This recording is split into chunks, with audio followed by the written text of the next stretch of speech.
Air life.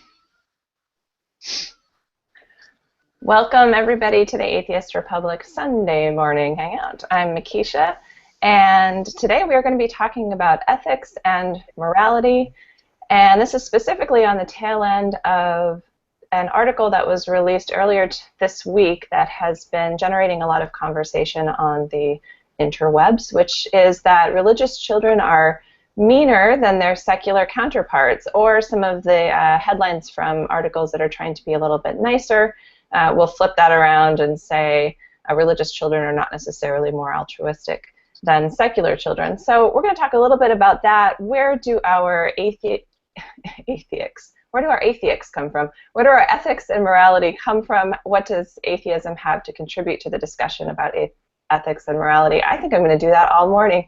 Atheists.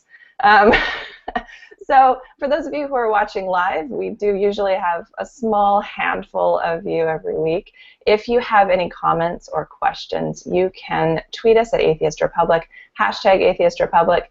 You can probably leave some questions on the Facebook page. I'll try to pull that one up. And otherwise, if you're watching this on YouTube, as usual, you can leave comments and questions in the section below. And we will also leave links and everything there, and we'll remind you at the end of this broadcast. So far with us this morning we have Allie. I'm going to try to look up at my camera more. I actually noticed I was watching one of the YouTube recordings and I noticed that because I look at the people, which are down at the bottom of my screen, my eyes are always down, which is really kind of an obnoxious way to watch somebody talk. So I'll try to stay up here, but I have to look down to see who we have. So we have Allie and Casper, Kristen, Erasmo, Michael, and again, my name is Makisha. We'll give everybody a chance to chime in. So I'm going to start out with our question that was posed in our group, and I'm going to try to pull that up. So the question to discuss: why do you think people raised in non-religious homes tend to be more generous and more ethical?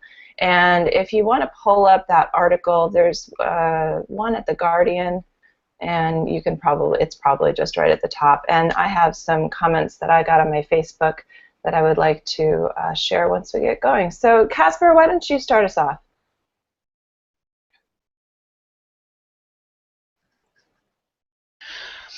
All right. Yeah. I haven't had a chance to read that article yet, but I've been saying for quite some time that I believe atheism offers a greater path to ethicism, because it starts from the viewpoint that there is no defined like divine rules. So when it comes to understanding morality and how to be moral and how to be ethical, atheists have to take the perspective of looking at everything from a logical standpoint. So when we have to address moral issues, we have to address them from a logical standpoint. So what we tend to do is we look at all the facts and the evidence we have regarding the issue, and we try to apply a logical frame of mind to it and say, are my actions ethical, or is doing this other thing unethical? For instance, an atheist can say that murder is unethical and immoral across the board for everyone on the entire planet. It is unethical to murder someone. And the reason we can say that across the board for everyone as an objective standpoint is we know that the vast majority of human beings on this planet do not want to be murdered. Okay, and that includes each one of us here right now. I'm pretty sure none of us want to be murdered. Therefore, we can assume that anyone else that we come in contact does not want to be murdered. Therefore, it is unethical to murder someone because we don't want it done to us, and so we can't justify doing it to someone else from a logical standpoint. So I think that gives us a better frame of reference, and it's truly objective versus the religious frame of reference, which is not objective, regardless of what they want to claim, because their frame of reference comes from, well, God says this, and therefore that's what the rule is, even if it doesn't make sense from a logical standpoint. Biblically speaking, murder, genocide, those things are okay in certain circumstances because God says they're okay. And from the more atheistic standpoint and the standpoint of approaching it with logic, there is no reason, there's no justification. Under any circumstances, there's no justification for murdering a person. So I think it does give us a better, a much more objective and a better viewpoint to address these issues of ethics and morality. Thanks, Casper. I think it might be helpful too, before we get too far into this, to maybe compare a little bit ethics and morals. My general understanding is that ethics come from the outside, from society, from people that imposed on us or that we accept from the outside, whereas morals are our internal guide for what is right or wrong. And that's my understanding. I think that's pretty much what you'll find if you look it up. But correct me if I'm wrong, or if you guys have a different understanding. But I think that might be a good place to sort of separate out some of this as well. And I also wanted to give just a summary of this article in case you haven't read it. The general, and I'm just going to kind of read one of the quotes here from The Guardian. This is from the piece on The Guardian titled "Religious Children Are Meaner Than Their Secular Counterparts. Study Finds." This is from Harriet Sherwood, a religion correspondent.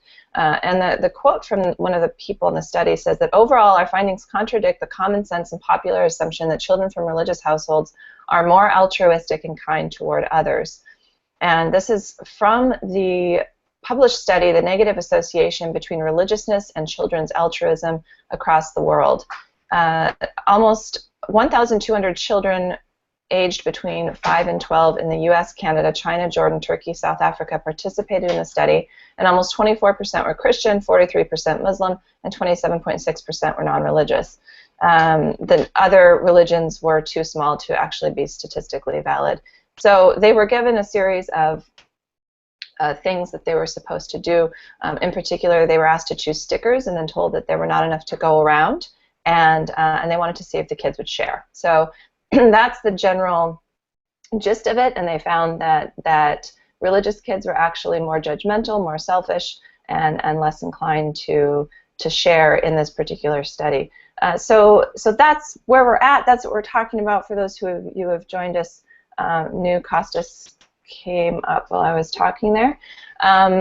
So does anybody else want to weigh in on either this study or their thoughts just kind of in general about how they feel about their own morals or ethics? Kristen, I see you nodding your head. I'm not sure if that's a yes, I have something to say, or go ahead.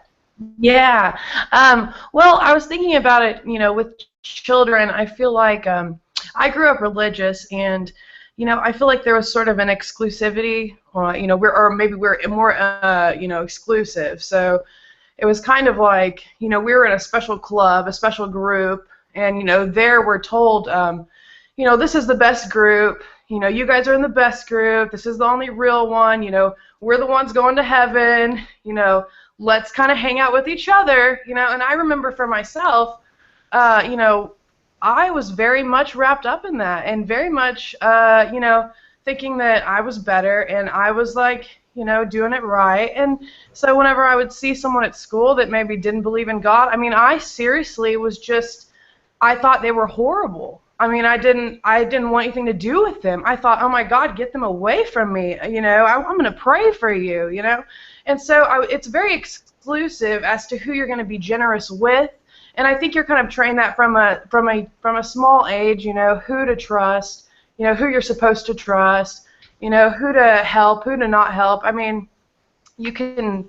I don't want to be political or anything, but you can see it in politics a lot, and sometimes it's kind of glaring at the conservatives that we have that don't want to help the poor and the sick and do the things that Jesus was saying, and so it's kind of strange how we have this, not the people that we think should be the helpers are, not being as generous as what they're, what they've been taught, what they've been saying. So it is kind of strange how it worked out. And when I read that article, I just thought, it's bizarre, but it's exclusive, is what I think. There's terms on the generosity and the help. So Thanks, kind of how thanks, Kristen. I think that's we're getting a lot of sort of nodding heads in the sidebar too. Of yeah, that's definitely my experience, and I would say that no matter how hard I tried to maybe come out from under that, that was definitely strongly ingrained in me as a kid. You know, the we're better than you, us versus them kind of attitude is so natural for kids in general, and then you pile religion on. I think it's an interesting, you know, added layer there, and I think a lot of people resonate with that. Michael. Yeah, I kind of listened to that, and I mean I've heard this so often from people who came from a strong religious background, and I kind of look at it from a totally different perspective. I mean, I really had a very non-religious upbringing, so any decisions about what was right and wrong weren't God says so. Everything like, why is it wrong to do this, was explained to me in terms very similar to how Casper sort of brought up at the start, which was that you don't hit other kids because, hey, you know what, you don't want to be hit. It's not, you know, you don't try to solve a conflict by hurting the other kids so much that they give up. That's not the way to go about things. And if I asked why, instead of being given an answer like, well, God just says so, well, that's the way it is, Jesus said that this is the right way to behave, I had to think about what I was doing and take responsibility for my own actions and kind of come up with an idea. So when I became a parent myself, I found myself in the same position where one of my kids would do something horrible, and it would be something that let's not muck about here. It would be something that a Christian parent would want to tackle as well, like not be sharing properly. One of them would take another, you know, be hogging the toy, and the other brother would want to play with that toy, and a fight will break out, and you deal with the aftermath of that. And instead of sort of having this kind of parable like, oh well, Jesus wouldn't have done this because of this, that, and the other, and all that kind of stuff, it was sit down and let's actually discuss why that was a mean thing to do. And then as I became more active in, say, Atheist Republic and speaking to other atheists, that sort of filtered down to, you know, people would ask questions like, why is it wrong to do this? Why is it wrong to do that? Is it right to do this? And I found myself having the same sorts of conversations, but with other adults for the first time, really. Where instead of people just going, well, it's just right because it is, because that's the way it is, and it's tradition, and Jesus says so, and suddenly we were kind of thinking, well, actually, is it right? Actually, is the way that I thought is the right way to behave towards other people actually the right way? Are my sort of cultural conceptions of things right, or do I actually need to wise up and get my head around how somebody else lives their life and how they make their choices?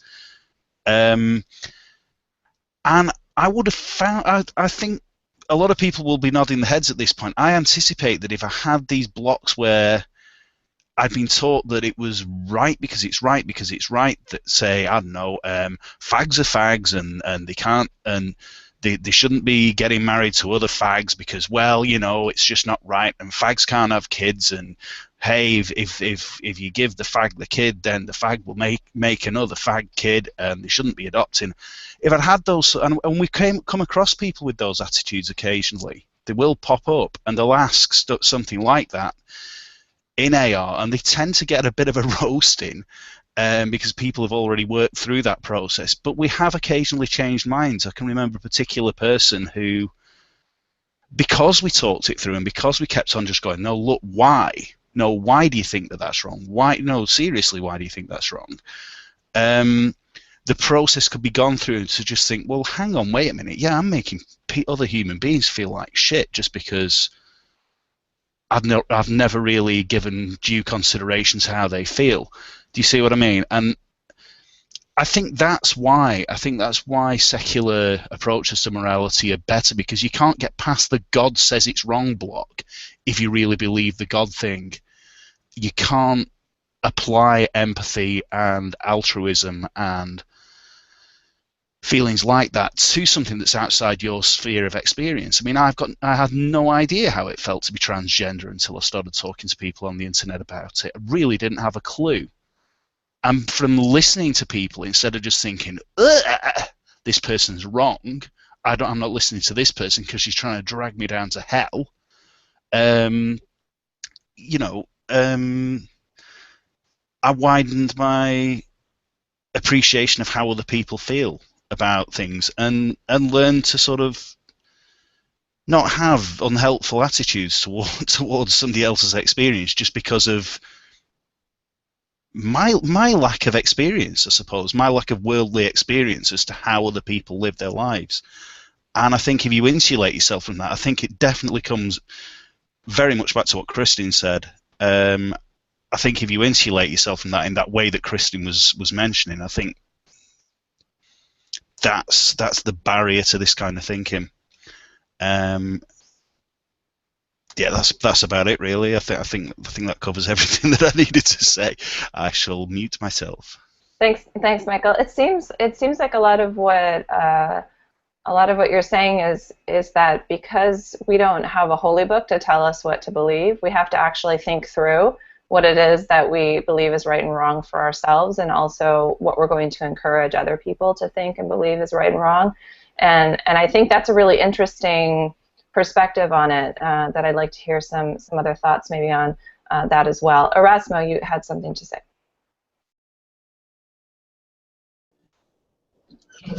Yes, hello everybody.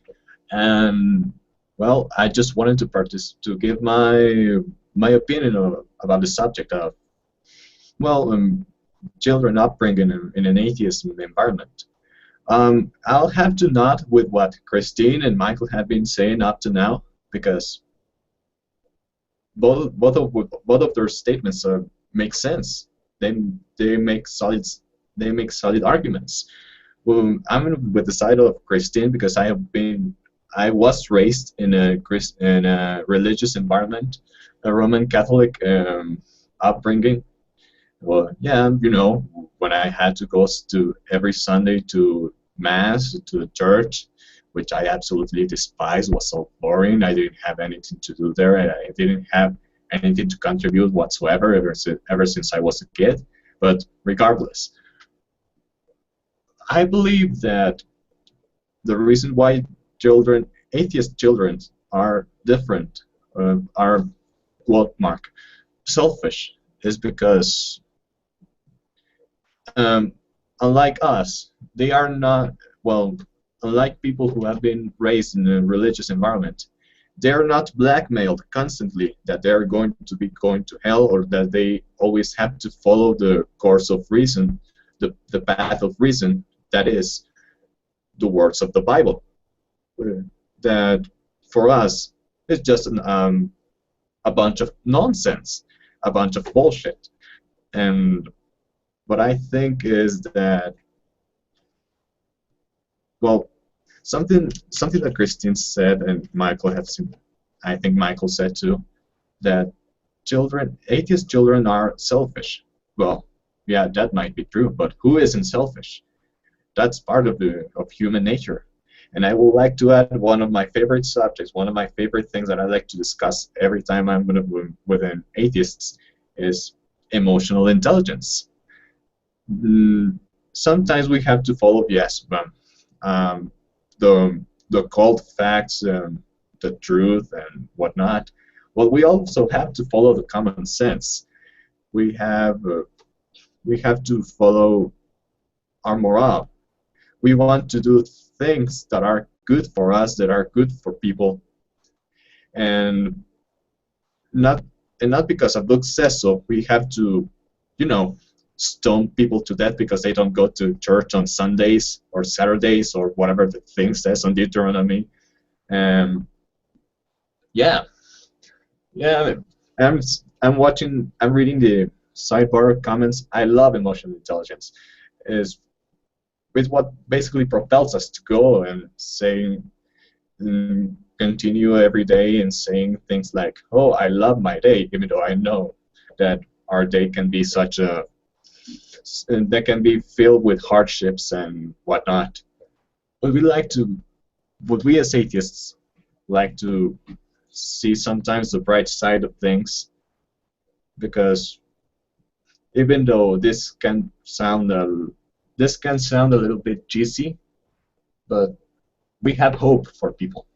And when we raise, I think, if I happen to have children and I want to raise them in an atheist environment, teaching them what's good, what's bad, and I hope I don't have to blackmail my children when they grow up.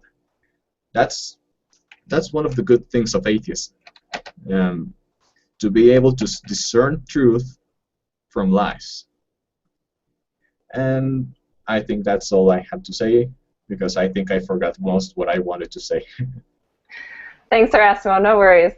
I always respect, I think, even more our panel members who are using English as a second language and thinking and sort of self-translating at the same time. I always think that's very impressive. So you articulate yourself very well, and I understood everything you were saying. So thanks, Erasmo. That was great.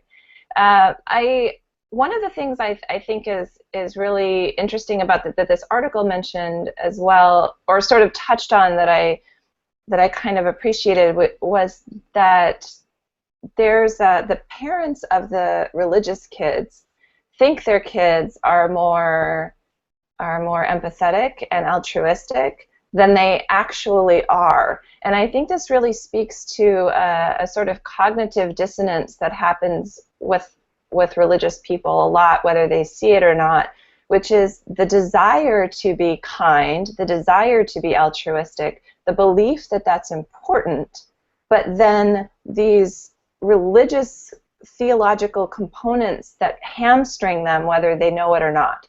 So there's theology that tells you this person is going to hell, but then there's also the other component that says you should love them, and it's like they're at war within people, and even more so, I think, with kids. And so that was something, and I think Erasmo touched on that as well, which is that emotional intelligence that doesn't develop in the same way. I really hope they do some more studies on this, actually. I think it's really fascinating. Allie, go ahead.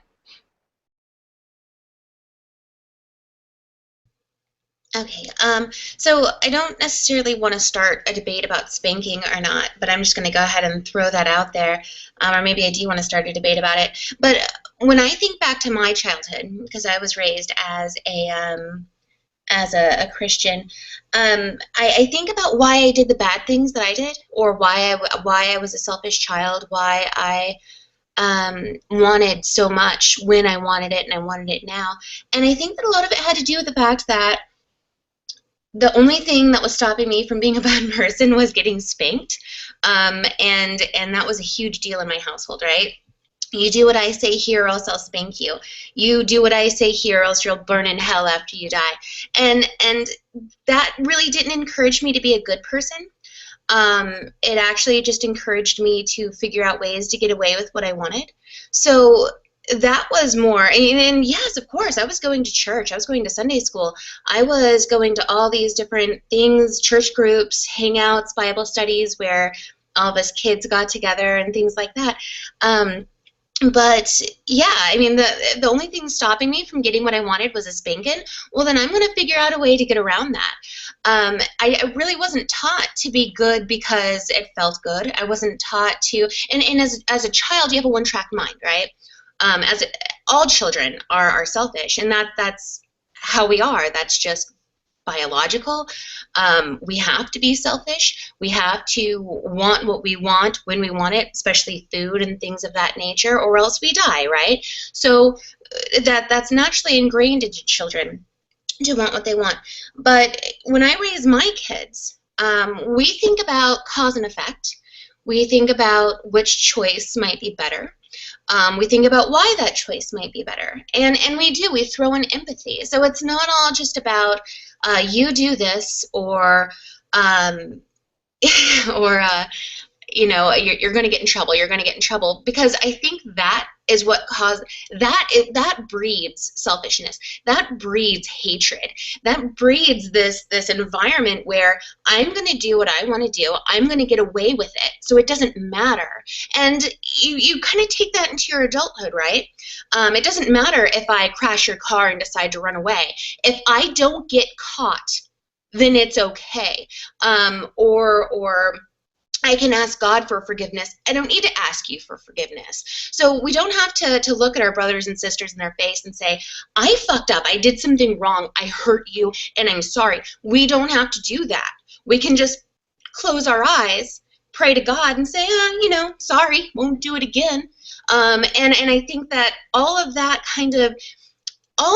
in religion breeds selfishness, hatred, and the opposite effect of what they actually try to teach.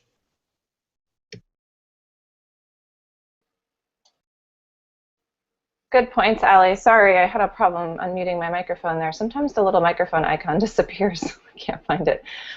Some of the conversation that's been having in the sidebar, I'm just going to go ahead and bring up. It's probably important to point out that this is a small study. It's a little bit more, not as much a study as what's the word I'm thinking of, where you just collect responses from people. It's a little bit more like that. The size is decent. I took a quick glance at the actual study itself as opposed to just the news stories about it, and it's a decent study. I think it's pretty solid. It is just the beginning. It's certainly not all inclusive. The whole correlation causation thing we obviously need to keep in mind. And I don't think anybody here is saying that this is the final word, or that this alone is what's driving, this report alone is what's driving the conversation. So what I want, and I hope we're focusing on, is just an overall our experiences and where we think our morals and ethics are coming from. I just wanted to make that clear so that nobody out there starts judging our science. This is a little bit of a looser conversation at this point. We're not getting into a lot of the science and psychology-based stuff here, since most of us aren't really qualified to weigh in on that. But I think we can address, our experiences and why we think this might happen, and what atheists can contribute to the conversation, which is something that I always want to go back to. What can we contribute to the conversation about ethics and morals? What do atheists have to add to the conversation that's already happening? And one of the reasons why I think this is so important is because in the United States, 53% of adults think that faith in God is necessary for morality. This is important. This plays into policy. This plays into how atheists are treated, not only in America but in around the world. So that's why I think this conversation is really important, and why we think this might be happening. One of the comments that was mentioned to us, I think, in the Facebook group, and I'm just going to scroll up here. This is a question from Naomi in the group. Since children from the United States, Canada, Jordan, Turkey, and South Africa participated, could growing up in a culture that is inherently poorer financially also influence the decision for the children in the study to hold on to the stickers? Which also brings up a point that this study focused particularly on selfishness and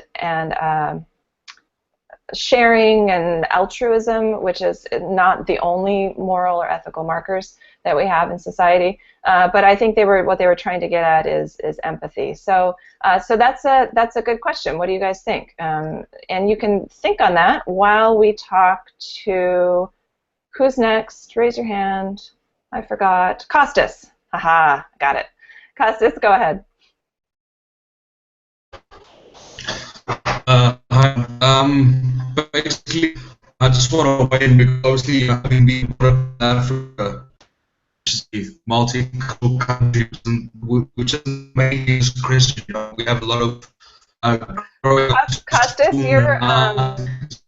you're really glitchy. I think your bandwidth is not caught up with your voice.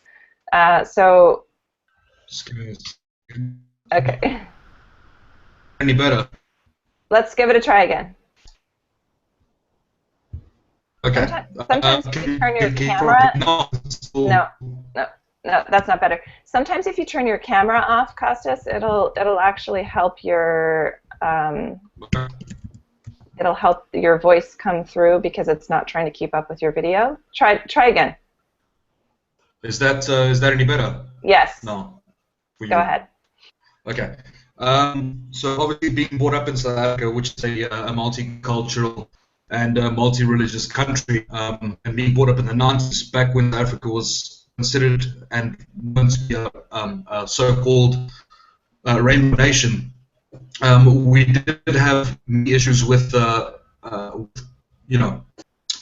with different children, because this was the first time in the country where the children were, how do I say this, being put together, because it was after the abolishment of apartheid, so we were basically the first or second generation of kids.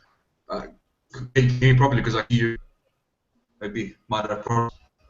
I'm sorry, Costas. I'm sorry. I'm trying really hard to follow you, but it's just so glitchy. I'm not sure that anybody else is going to hear what you're saying, and that would be tragic. So maybe if you try going out and coming back in without any video, we can come back to you later. Just because I don't want anybody to, and I'm only catching every few words, so I'm sure that's the same for everybody. Okay. Thanks. Okay, Casper, go ahead. Okay. I've just got two things here. First of all, I wanted to touch on what you mentioned earlier, Makisha, about the sort of the sort of difference between morality and ethics, and I think because there are different dictionary definitions of these words, it kind of causes a sort of barrier to understanding these issues. And I think if you really look at it, you can take a newborn child, and you're not going to see morality inherently within that child. So I think morality is just another word that we use for ethics, and I think that you have to learn to be moral and ethical. That's something that has to be taught to you. You have to learn how to adjust your thinking for those things. So again, like I said, I think that's a barrier to the discussion, because we get this idea from religion that morality is something that's given to us by God, and that's why we have a conscience, and that it's inherent in all of us, and it's not. We know scientifically that there are people that are born without a conscience. They have no innate sense of conscience, but they can still learn to be ethical people. There are people that are technically sociopaths that are still ethical people because they've learned to be ethical people. So I don't think there's sort of an inherent morality that's just there within human beings from birth or anything like that. I think that ethicism is the be-all, end-all when it comes to morality. It has to deal with ethics, and it has to be learned. And that's why we see, when we look at a study like this, we see children that are, I believe you said they're between like 8 and 10, in that sort of age range. So they're children that have been taught these things. They have these things ingrained in them from their families and friends and peer groups and such. The other thing I wanted to talk about, we've talked about how the fear of hell and punishment plays a part in the religious side of morality. The thing that we haven't discussed there is, especially within the Christian faith, the idea that you can just pray to Jesus and be forgiven for your sins. And so for me, that was always something that played a key role, because I was always thinking, well, I don't necessarily want to do these things, but if I do something wrong, I can just pray to Jesus and pray to God, and it'll be forgiven, and it's all good. And so I didn't have a sense of real personal responsibility for my actions. I didn't actually think that it was necessary to make amends to people for the things that I did to them that were wrong and that wronged them somehow. My understanding was that I could just pray to Jesus and be forgiven. And I think that does play a part in a lot of people's minds, because they're just like, well, I shouldn't do these things, but if I do it, I can just pray and it'll all be okay, and then things are fine. So no big deal, as long as I don't commit suicide or one of the 7 deadly sins, if you're Catholic or whatnot, then you're still okay. And there's some sort of penance you can pay to God, rather than taking personal responsibility for your actions and understanding that you owe a debt to someone else, to an actual physical human being. You have wronged them somehow, and you owe them a debt because you did that. And I think that it gives people a different perspective when you have to take that personal responsibility and understand it from that viewpoint. You are responsible for what you do, and your actions affect other people. And when they do affect someone else, you owe a debt. You've caused harm to someone, so you owe a debt to that person. And that brings on a whole new dynamic, because you get into the issue of, can I repay certain debts? There are certain things that can't be repaid. If you murder someone, you can't repay that debt. It's impossible to do that. So it takes on a whole new level of understanding when you really have to put the personal responsibility first and foremost. And when you understand that you're responsible for what you do and the effects of what you do. Thanks, Casper. Corey.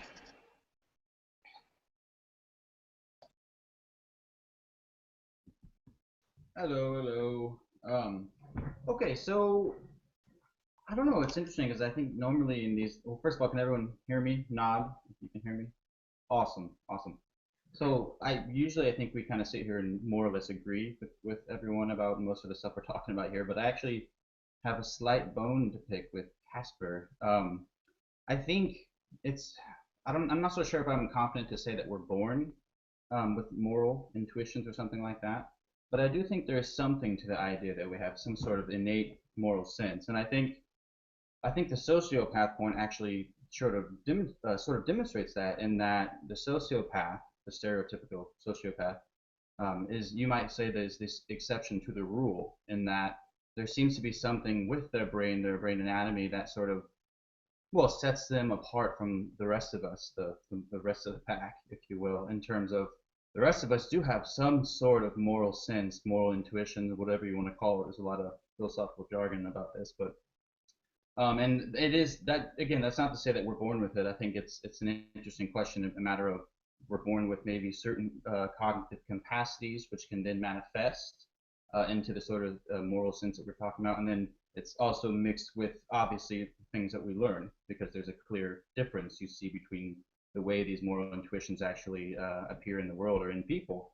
But just in general, the question of whether we get religion from morals, I'm reminded of, I hope I'm not the only Hitch fan here, but I'm reminded of one of the points that Hitch would always make, one of the more salient points, that, are we to believe that the Israelites didn't realize that murder and stealing and such were wrong, only up until the point that Moses came down the mountain with the commandments? I mean, it's pretty clear, and you can make that point, I think, to a lot of religious people, and they will grasp what you're getting at, and therefore I think the more, perhaps, and certainly it's not going to be in the scope of this discussion, because this is a whole other discussion, but perhaps the more interesting question, and a lot of the more sophisticated religious people will admit this, is the question of moral ontology, right? So not so much can we know the difference between right and wrong on a personal level as we go about our ways, but is there anything more to the right and wrong than just the sort of subjective moral intuitions that are very clearly guiding us? And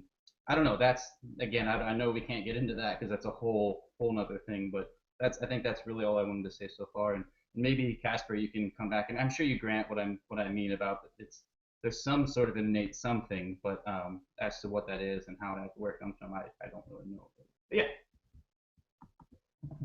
Thanks, Corey. Casper, did you want to respond? Yeah, so I actually I study evolutionary psychology, to some degree, and what it seems to be, with the like you said, there is what seems to be some sort of innate moralism there, and in understanding evolutionary psychology, what that seems to come down to, and like Dawkins has talked about in some of his books, is because human beings are we're communal animals. It's in our best interest genetically, and for our longevity to be helpful with others within our community, and to work together to achieve goals. So I think that there may be some inherent thing at a genetic level that's there, and like you speak about the sociopath, maybe that's the exception to the rule. So yeah, there definitely could be some genetic programming or mental functionality that brings about a sort of moralistic attitude, just in the general sense of being communal animals and trying to work together towards common goals. But we go beyond that from a human standpoint when we deal with ethics and dealing with things like murder and rape and stuff. Because you look at the animal kingdom, and in the animal kingdom, there's no animal that's like, oh, rape is wrong, we can't rape. All other animals rape all the time. But human beings, we've come to a logical standpoint through ethics that says, yeah, that's wrong for human beings to do, even though we're still just animals like the rest of the animal kingdom. So, and I guess that's sort of the distinction where we go beyond morality into ethicism, is because we can understand things differently than other animals. We have a different viewpoint.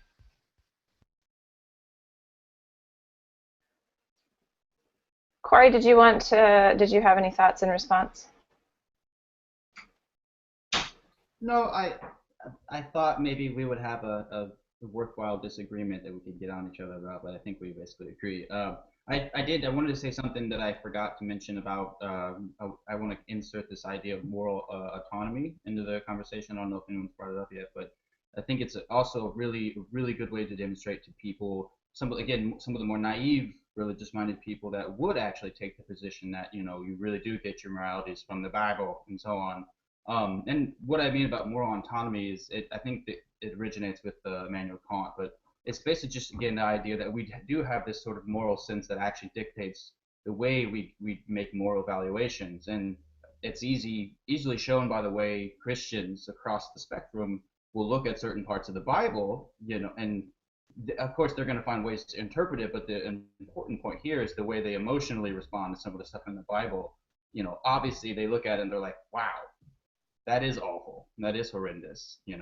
I need to find a way to interpret this in such a way as to make this more in line with what I actually think. And again, so it's just the idea of moral autonomy, that whatever morality is and where we get it, it is something that's going on a more personal, subjective level. And it's not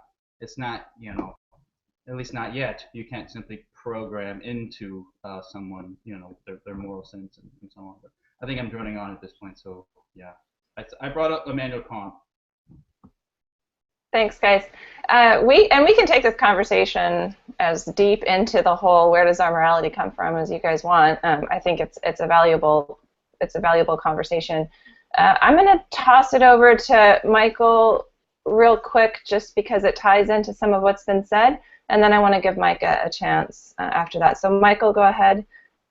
Hi, yeah, it was just something immediately leapt into my head when Casper mentioned about the thing to do with rape, and that really that's a function of empathy, that gradually people have realised that actually women who men decide to rape plead and beg for mercy and don't want to be raped quite clearly, and people have used their empathy to come to the conclusion that rape is wrong and that it's not a fair way to treat women. However much you want to force them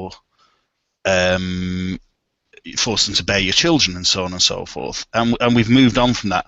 However, something that horrified me the other day was that I found out that there's a policy in, I think it was Iran, although it might be one of the other theocracies, that puts forward the theory, rather charming theory, that if a woman's been sentenced to death and she's a virgin, she might still go to heaven.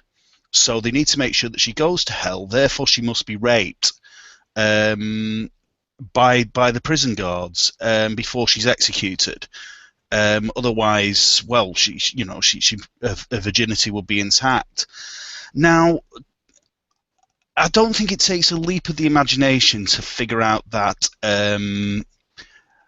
the victim of that must beg and plead for mercy, must say, please don't do this to me, please stop, this is wrong. And the person who's doing it must, on some level at least, feel like this is something that is violent and unwanted by the person doing it to.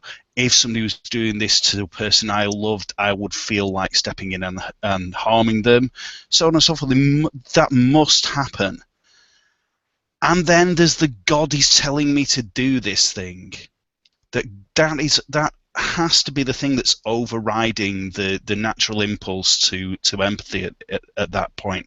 That I'm doing this for the good of what is right for Allah, etc., etc., etc. It has to be, because it's a fatwa, it's a ruling, it's something that they're told to do. They're doing it for God, and to me, that's where this idea that using God as a moral compassing really does break down. That this is a despicable act by any standards. It's almost impossible to argue that this is the right thing to do. Even the debate about capital punishment notwithstanding, to add this insult to injury to somebody, however much you abhor what they supposedly did, that you think deserves a capital punishment, I can't think of a way to argue that that's the right thing to do. I just simply cannot reach within myself and think this is the right thing to do. This is an act of torture, and to have that override to natural empathy based on what you imagine to be the will of a God is indefensible. And to me, that's the crux of this issue, that if you are going to say that, I don't know. I think I've kind of upset myself enough bringing the issue up to not really have any further words. I just can't get my head around the fact that somebody is able to override that basic, this is plain bloody wrong thing, and be so cruel, thinking that they're doing the right thing. And I think that's where it really breaks down. And I think that's got to be on the table as a bar for actually being moral, when you have this absolute permission to commit what I can only think of as an atrocity, coming from an imaginary God. I think that's an interesting point to bring up too, because it's the other component, which is, when is it okay to do something wrong? And religion adds, really muddies the water, I think, in a lot of ways on that. And you know, we have all these rules in the Bible and the Quran and in all of the other writings, religious writings, that tell us how we're supposed to behave and what we're supposed to think is right and wrong. But then at the same time, we can also say, but this is when it's okay to do something bad. This is when it's okay to hurt somebody else, to kill somebody else, to think badly about another person, to spread lies about someone, you know, and so that, I think, from my experience, is where that internal conflict tends to come from. And what I wonder is if secular people just tend to be more intellectually honest about their own morals and ethics and those of society, where we say, you know, yes, we say murder is wrong, but we have war. We tell soldiers to go kill people, you know, so we have to actually explore that in a deeper way, I think, and this has come up as well, where secular people have to explore those issues in a very different way than people who are religious, who can just say, well, God did it, Moses did it, these people told us it was okay. It's just a whole different exploration, and I think that's why sometimes it's really complicated to talk to religious people about morality and ethics, because we're coming at it from such different places.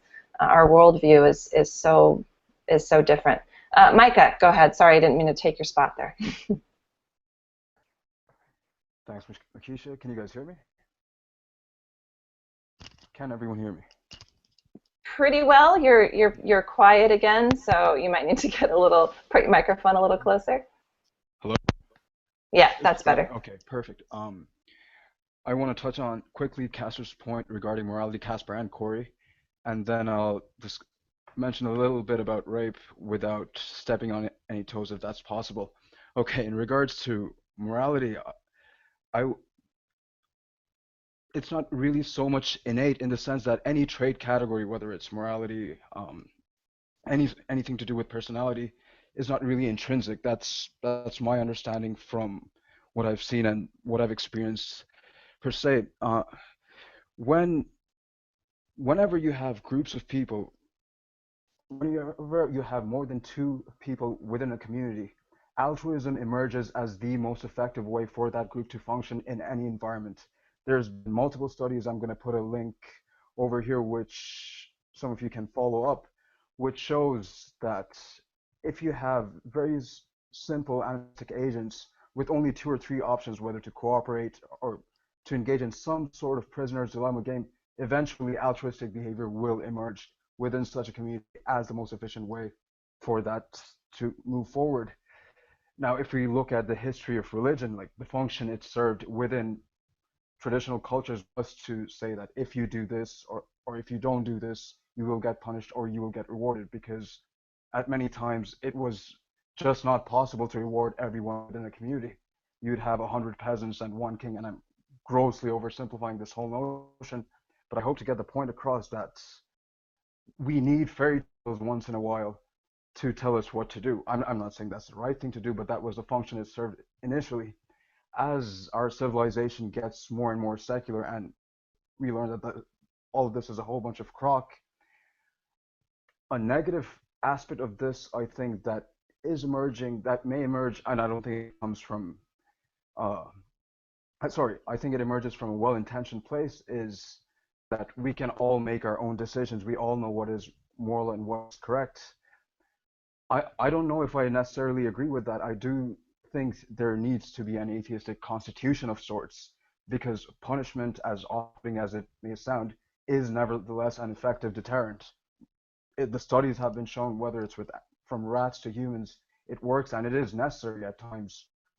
Like as Casper mentioned, I think, and Corey as well, murder, if somebody says that I'm not going to kill you because God told me so, yeah, that's not the best reason for not murdering you, but that's a better option than murdering you. That I'm putting it as a black and white option, again, for the sake of explicating this point.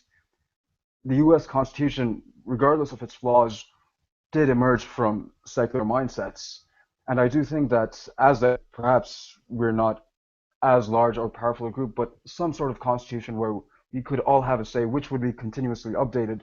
And no, it is not being informed by a supernatural entity, but by individuals who have gone through lots of different experiences to come to the realization why some things are better to do than others.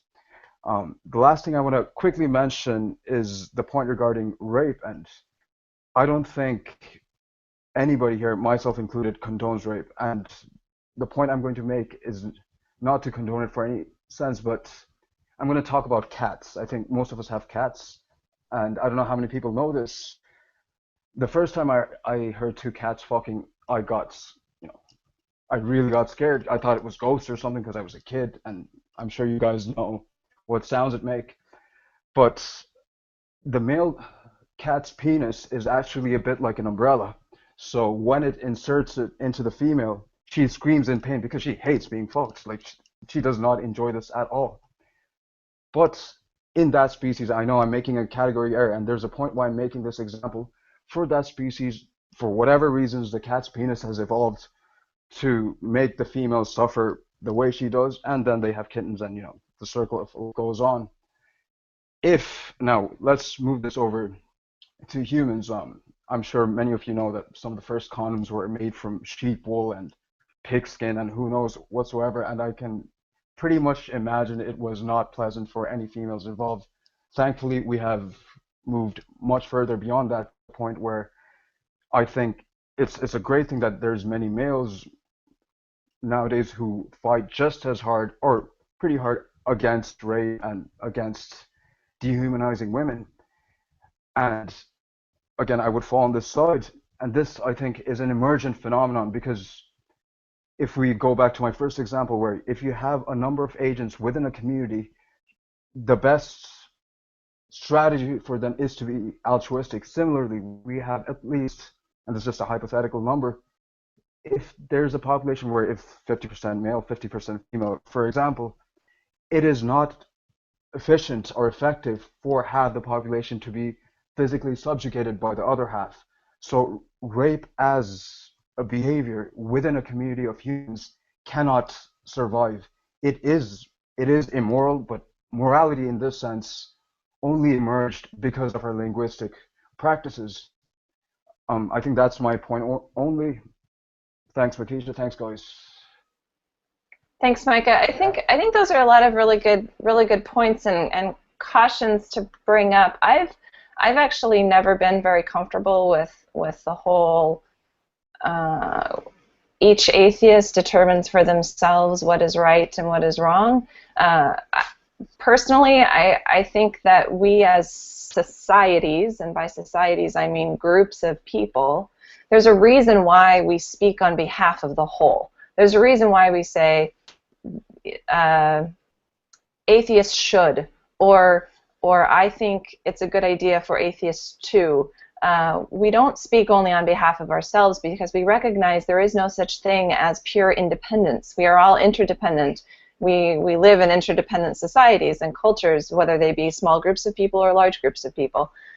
So I don't know if this is exactly what your point was, Micah, but I do get a little nervous when we go so far as to say ethics, morality, whatever term you want to use to encompass this general idea of right and wrong is purely individualistic.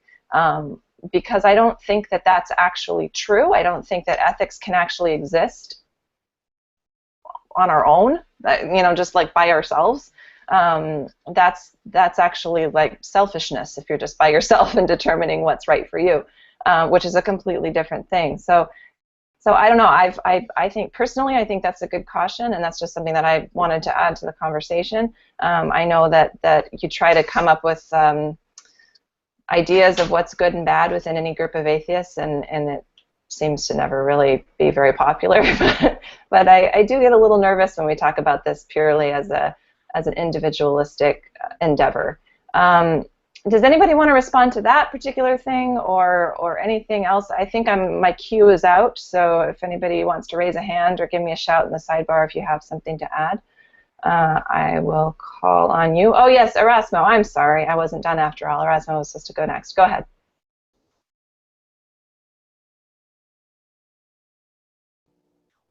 Hey, the microphone has been acting again. Okay, I'll be very brief with this. I'm glad that Micah has been speaking a little bit about the Constitution and politics. I just wanted to make a little comparison between Mexico and other countries. In Mexico, the punishment for raping a person equals around 5 to 10 years at most. But if you steal cattle, as in a cow or a bull, you get around 30 years of punishment. Why? Because fuck you, that's why. I just wanted to make that comparison. And remember, I think I mentioned this in prior Hangouts conversations in which I don't wish to be against the majority of people. That is speaking in a sense of strategy, because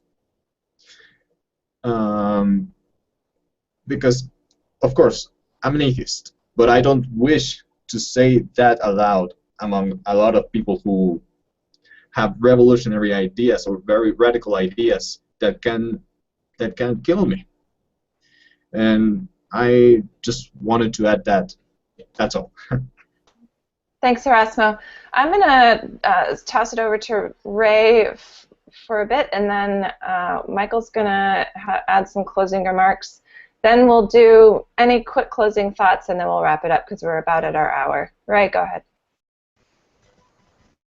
Okay, I just wanted to say that a lot of times it seems atheists are worried to hold themselves to any sort of objective standard. They don't even like the word objective when it comes to morality.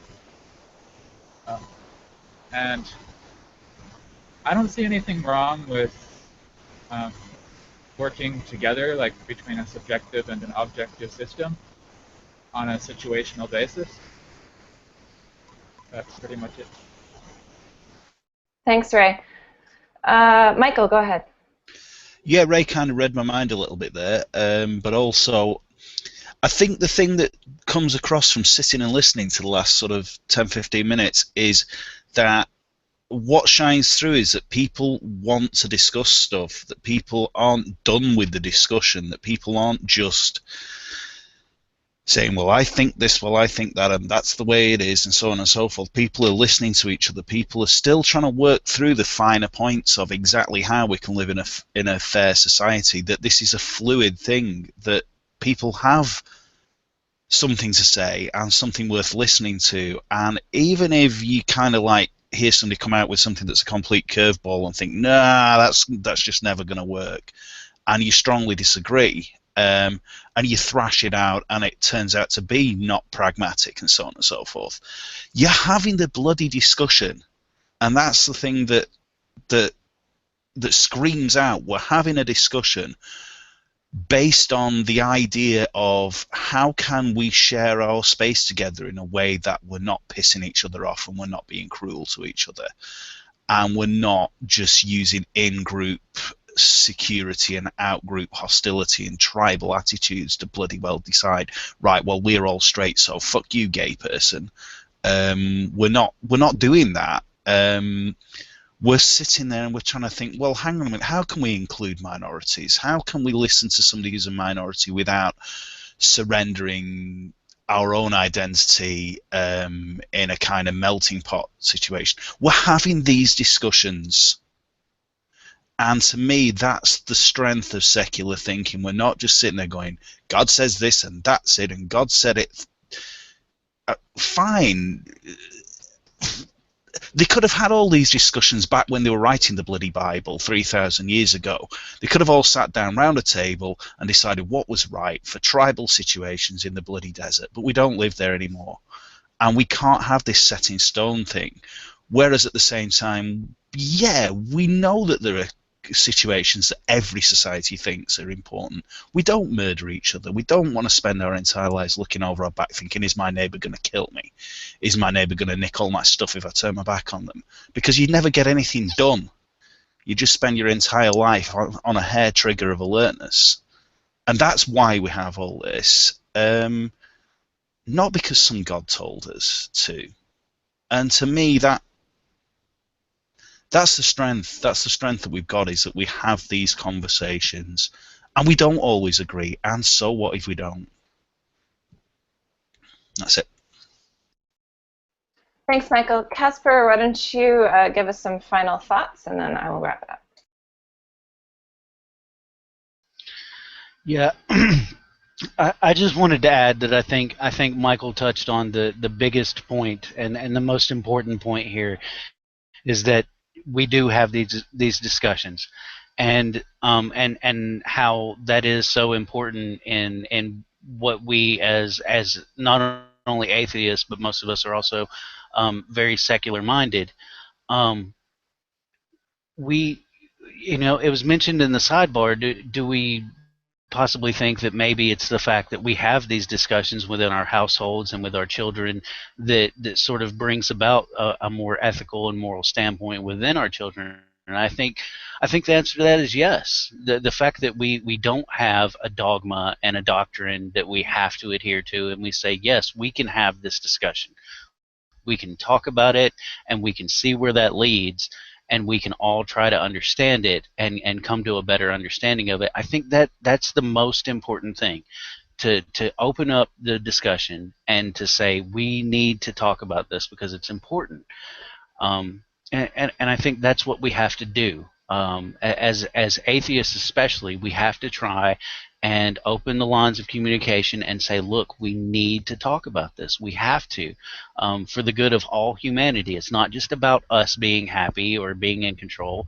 It's about the good of everyone. We have to have these discussions. So we have to keep the lines of communication open, and we need to. It's the most important thing in my mind. Thanks, Casper. I totally agree. And on that note, keep getting involved. There's a lot of opportunities for atheists to raise their voices on these issues, and it's important that we continue to weigh in and continue to have a seat at the table. So thanks for joining us today, and thanks for your support of Atheist Republic, for sending in your comments, for sending in your articles. We have a lot of opportunities for people to be involved if you like to write or edit or manage teams or whatever gets you excited. You can find that at atheistrepublic.com/volunteer. I think it's a link right at the top. You should see it.